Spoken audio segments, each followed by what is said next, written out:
Hi Avinash, thank you for a great talk here at the Nordic Business Forum. I just wanted to ask you a couple of questions.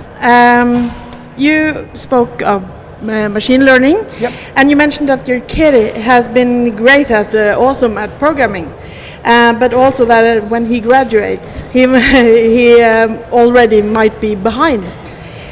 So things are changing really rapidly. Yep. What is the most important thing you think we as parents or as society can tell to our young people that they need to focus on, or need to learn, or need to do to be prepared for the future that we have ahead of us? As parents, we normally worry about figuring out, we worry about how our kids are doing with traditional parameters of intelligence, in the sense that have they done their physics homework and have they studying good grades in math and things like that. And I think that, so we would tutor our children, of course, and help them along, help them with homework. But one of the things I've discovered is that a lot of the things that the kids are learning right now, it's unclear that they will stand steady for them over the next decade or so. And so one of the big shifts that I have made personally, I'm encouraging others to consider, is to focus on what I call emotional intelligence. And so there are, 8 different attributes of emotional intelligence. And the ones like we're focusing on, for example, with our kids, is resilience. Because it's really important to figure out, no matter where the world goes, no matter how it's going to change, that we create kids who are resilient through all of these things, and they're better able to handle negativity, adversity, things like that. The second one is just this ability to be comfortable with change. They're going through so much change. And you know that most of us are very not comfortable with change. Now, I don't think it's you nor me, right? We're not natively wired for change. Humans are natively wired to get to a point and then stay there. So things like those emotional attributes are really important. So how do you do that? And so for me, like for my son, it's through baseball, through pitching in baseball, and to be able to use that. And so myself and my wife were focusing more on emotional intelligence attributes. Then the other thing that we have to natively cultivate is, I do think that most people stop learning after they graduate from university, right? And if we know one thing, is that things are going to change so fast that we have to figure out how to be lifelong learners. So for our children, the attributes we're trying to create in them is an intrinsic desire to learn and constantly learn, and have the desire be in their own heart, rather than say, I would like to learn because I'm going to school, or I would like to learn because I have an exam. Both of those are important, and kids, please do that, right? But it's this intrinsic desire to learn, and it's one of those qualities that we have to both model to our children, that we're doing that ourselves. It's very important to have in our own kids.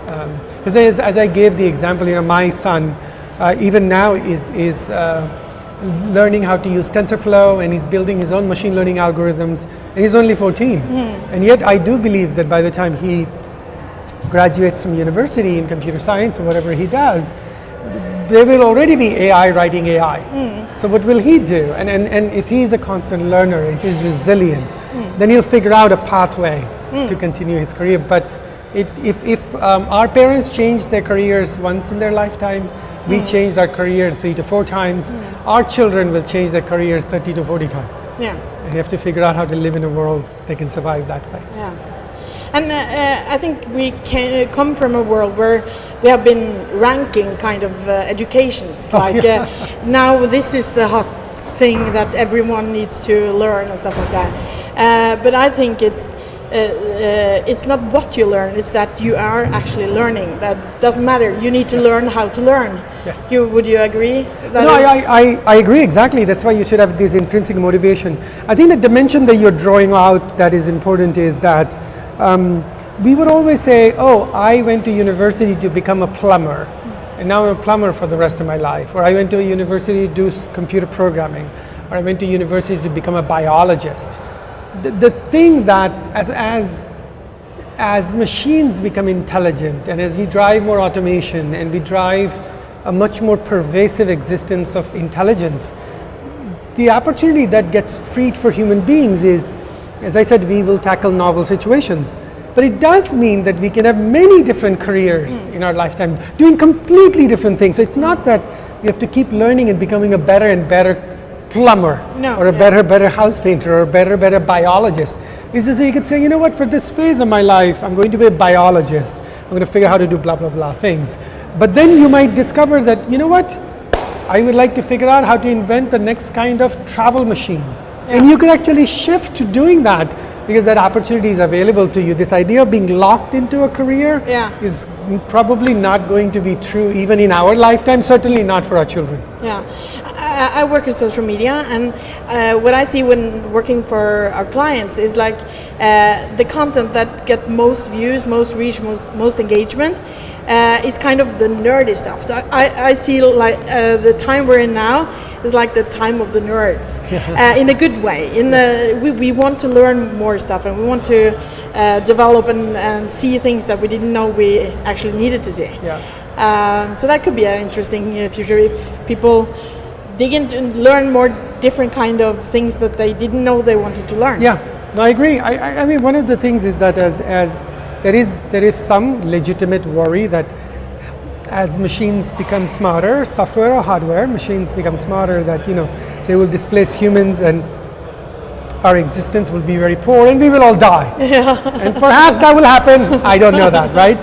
I take the optimistic view that as the mundaneness of the things we have to do that don't really add value gets overtaken by machines and automation, we will have more time to truly do things we love, to find joy in the things we're doing. So I'm actually excited for all this revolution to come through because I will have more time to do things that I love doing. Play baseball with your boy. Yes, and all of humanity, right? We will all have more time to work if we choose to work on things that we want to work on, and that will bring us more joy than the ones that we do today, which is we have to do a lot of shit, and we have to do it because we all have to make money, right? And we also find a little bit of joy in it, usually. But I think this balance will shift. AI and machine learning is advanced rapidly, and your example with the salad growing in Silicon Valley was fascinating. But if you look at more human-driven businesses, a consulting firm or smaller companies in general, what do you see in their nearest machine learning future?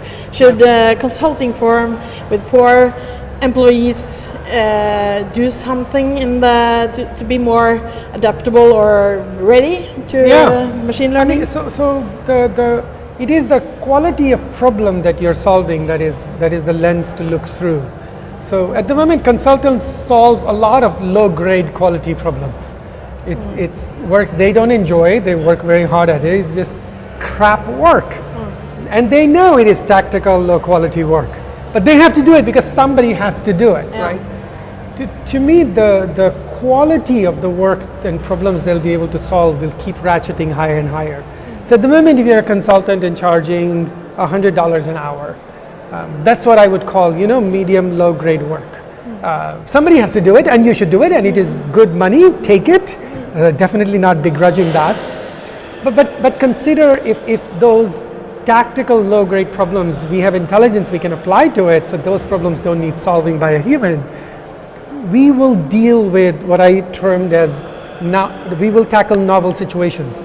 And what you will be able to do is shift your time to solving $1,000 an hour problems or $10,000 an hour problems. Now, these are really hard problems to solve, and you're going to have to invest in learning and be very smart and have good skills.